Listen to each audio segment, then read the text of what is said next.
रोगी सेवा जोगाउथिबा डाक्टर निजे बे शारीरिक और मानसिक चापग्रस्त। रोगी को सेवा जोगाइबे कौन एबे निजे काम करने को असमर्थ होई पड़िलेनी। ना घर लोकों को समय दे पारुछंती ना ठीक रे सोई पारुछंती। दिन राति डाक्तर खाना रे ही रहुछंती डाक्तर। निद ठीक रे हेउ नथिबारु बाध्य होई निद बटिका खाउथिबा खोद डाक्तर कहिछंती। काम चापरे अतिष्ठ होई पड़िलेनी डाक्तर। कथाटा सुनिले आश्चर्य लागुथिबो निश्चित, किंतु केन्दुझर जिला मुख्य चिकित्सालय रे देखिबाकु मिलिछि एमिति किछि परिस्थिति। मुख्य चिकित्सालय रे मेडिसिन विभाग रो डाक्तर दिन राति काम करी अत्यधिक चापग्रस्त होई सीडीएम को लेखिछंती चिठी। अधिक कार्यभार रे चापग्रस्त होई काम करी सेमानंकर कोनोसी क्षति हेले एथिपाई प्रशासन दायी रहिबो बोली सेमाने चिठी रे जणाइछंती। केन्दुझर जिला मुख्य चिकित्सालय रे दिनकु दिन बढ़ुछि रोगींक संख्या, हेले सेही अनुसारे नाहंती डाक्तर। मेडिसिन विभाग रे मात्र 2 जण डाक्तर थिबा बेले सेमाने दिन राति काम करी नयंत होई पड़िलेनी। 62 वर्ष वयस्क डाक्तर कमर मोहम्मद दिन राति काम करी शारीरिक और मानसिक चापग्रस्त होई पड़िछंती। निज परिवार को समय देई पारु नथिबा बेले लगातार भाबे काम करिबा फलरे तांकु निद हेउ नाही। तेणु से सोईबाकु बाध्य होई निद बटिका सेवन करुथिबा कहिछंती। अन्यपटे गत मासे धरी डाक्टर निरंजन बेहेरा मध्य कार्य चापरे सम परिमाण रे मानसिक चापग्रस्त होई धैर्य हराइथिबा प्रकाश करिछंती। एभली परिस्थिति रे आगुकु सेमाने सठिक रूपे रोगी सेवा जोगाइबारे अक्षम हेबे बोली सीडीएम को लिखित भावे जणाइछंती। आमे बाध्य कि से चिट्ठी लेखिया पई मनस्थ कलु। विगत 3 मास धरी आपनकर जे मेडिसिन वार्ड र दायित्व थिले से सीडीएम एवं पीएचओ हेले एवं आउ जण मेडिसिन डॉक्टर जे कि जॉइंट डायरेक्टर पोस्ट रे थिले से एडीएमओ इंचार्ज हेई वर्तमान कार्य तुलुचंती। देखा गले मेडिसिन डाक्तर पोस्ट पदवी फांका अच्छे। आमे 2 जण जेहेतु मु पैथोलॉजी पोस्ट रे एडजस्टेड होइकी अच्छी एवं doctor Niranjan Behera TB chest विभाग रे एडजस्ट होइकी अच्छू। तेणु आमे काम चला हिसाब रे male medicine ward female medicine ward ता सहित इंटर डिपार्टमेंटल कॉल 15 दिन लेखाएं डे एंड नाइट कॉल ता सहित डायरिया ता सहित आईसीयू ता सहित टेलीमेडिसिन एवं मु निजे मेडिकल बोर्ड रो जने माने चेयरमैन एवं डिसेबिलिटी बोर्ड रो।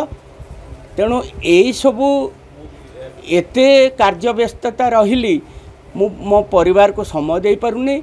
मोर वर्तमान 62 वर्ष। मु चिंता करुच्ची आगामी 4-6 मास भितर मु VRS पई एप्लाय करी एवं निद हो नाही मेंटल स्ट्रेस रे रहूची। आमे मेडिकल कॉलेज संगे आमे ड्यूटी करतलु। पेशेंट लोड भी बहुत। मे मासटू से जब पलि गले एठारे समस्त डाक्तर एवं पलि गला परे आमे मात्र 4 जण डाक्तर आउ रहिलु। 4 जण भितर भी आमको बहुत कष्ट होता। प्रति मास आम 3 जण एमरजेंसी 24 घंटा करूँ से 10 दिन पड़ जाऊला जहाँ बेले आम एडजस्ट कर चलू। किंतु यही गत मासे 1.5 मास आमर 2 जण डाक्तर बंधु जड़े एडीएमओ पोस्ट पलैले आउ जड़े सीडीएमओ पोस्ट पलैगला आम 2 जण मु आउ मोर बंधु डाक्तर शेख कमर अहमद जी कि मोठू सीनियर भी बयस 62 वर्ष मोर ए 54-55 वर्ष। आमे मैंने एठारे एक्चुअली पेसेंट लोड प्रबल होती जदिओ मेडिकल कॉलेज को से माने राजी होना तेणु आम उपरे लोड बहुत रोची। आम 2 जण मासरे 15 दिन लेखाए एटे स्ट्रेच दिन राति एमरजेंसी ता सहित male medicine female medicine total को संभाळिबा पेसेंट लोड को ता सहित diarrhoea ward ICU telemedicine inter departmental call एवं 24 घंटा जिते जड़े अलर्ट रे रोची आम मानक एक्चुअली बहुत स्ट्रेस रोचु फिजिकली एंड मेंटली बहुत स्ट्रेस रोचु। केन्दुझर जिला मुख्य चिकित्सालय उपरे पड़ोसी जिला मयूरभंज पड़ोसी राज्य झारखंड रोगी माने निर्भर करिथांती। जिला मुख्य चिकित्सालय रे मेडिसिन विभाग रे समुदाय 4 जण डाक्तरंक मध्यरु विनोद बिहारी मिश्र मुख्य डाक्तर थिबा बेले से सीडीएमओ भाबे पदोन्नति पाइछंती। मेडिसिन विभाग रे डाक्तरंक कार्यभार कम करिबाकू अन्य जणे डाक्तरंकू एठारे काम करिबाकू निर्देश दिया जाइथिबा कहिसंती सीडीएमओ। जिला मुख्य चिकित्सालय रे 144 जन डाक्तर रहिबा स्थान रे मात्र 55 जन डाक्तर कार्य करूछंती। 87 जन डाक्तरंक पदवी खाली पड़िथिबा कहिसंती सीडीएमओ। डाक्तरंकर कार्यभार कम करिबाकू सब प्रकार उद्यम करा जाउथिबा से कहिसंती। जिला मुख्य चिकित्सालय रे 144 जन डाक्तर रहिबा स्थान रे मात्र 55 जन डाक्तर कार्य करूछंती। 87 जन डाक्तरंक पदवी खाली पड़िथिबा कहिसंती सीडीएमओ। डाक्तरंकर कार्यभार कम करिबाकू सब प्रकार उद्यम करा जाउथिबा से कहिसंती। एथिसह धरणीधर मेडिकल कॉलेज रे रोगी सेवा आरंभ हेबा फल रे जिला मुख्य चिकित्सालय रो कार्यभार किछि परिमाण रे कम होइथिबा से कहिसंती। केवल जिला मुख्य चिकित्सालय नुहे समग्र जिल्ला रे 672 जन डाक्तरंक मध्यरु अछंती मात्र 304 जन डाक्तर। 50% रु अधिक 368 जन डाक्तरंक पदवी खाली पड़िथिबा से कहिसंती। जिल्ला रे अति शीघ्र डाक्तरंक संख्या पूर्ण हेबो बोली से आशा प्रकाश करिसंती। एक्चुअली 2 जन डाक्तर कार्य चाप बढ़ुच बोली मत लिखि दिजंती डॉक्टर कमर मोहम्मद एवं डॉक्टर निरंजन बेहरा। से 2 जन होते मेडिसिन स्पेशलिस्ट डीएचएच रे काम करचंती। हमर डीएचएच रे दीटी सैंक्शन पोस्ट होती मेडिसिन रो गोटेला सीनियर कंसल्टेंट गोटेला कंसल्टेंट। सीनियर कंसल्टेंट पोस्ट रे मु थिली मोर प्रमोशन होला परे मो सीडीएम पीएच रे एठी जॉइन करछि। से पोस्टटा गोटे पोस्ट लाइन वैकेंट होछि।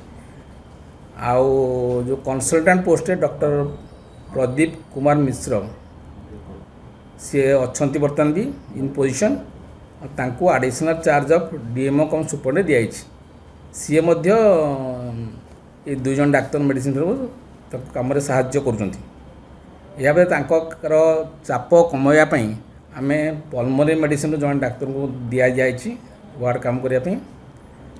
आ डीडीएमसीएच एठू अलग ही गला परे मेडिकल कॉलेज एठू अलग परे एठी निहाती भाबरे वर्कलोड कमी जायछि। तथापि आमे अधिक डाक्तर पई सरकार को लिखिबु जणाइबु। केन्दुझर मुख्य चिकित्सालय रे डाक्तरंकर घोर अभाव रही। आमर 170 जन सैंक्शन पोस्ट रु अधारू अधिक डाक्तर नाहांती एवं विशेषकर मेडिसिन विभाग रे 4 जन डाक्तर रहिबा थिबा बेले मात्र 2 जन सीनियर डॉक्टर अछंती जहा फल रे सेमानकर चाप अधिक। आपण माने देखिथिबे जेतिकी कोठा तयारी हेची गोटिए कोठा को सेमाने संपूर्ण बंद कर देलेनी। गोटिए महला संपूर्ण बंद हो गलानी और रोगी रखा जाउनी। एवं वर्तमान एपरी एक परिस्थिति हेची महिला एवं पुरुष दुईटी को गोटे जगह को अणाई मात्र 2 जन डाक्तर ता काम करवा प्रकृत पक्ष संभव नुह।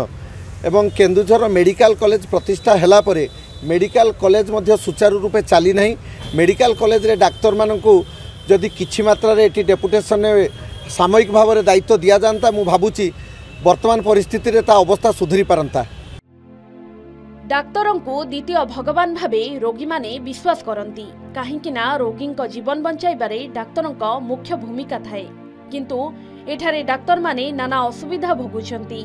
घटना को गुरुत्वर सह नहीं समस्यार समाधान पाई डाक्तर माने दाबी करिछंती।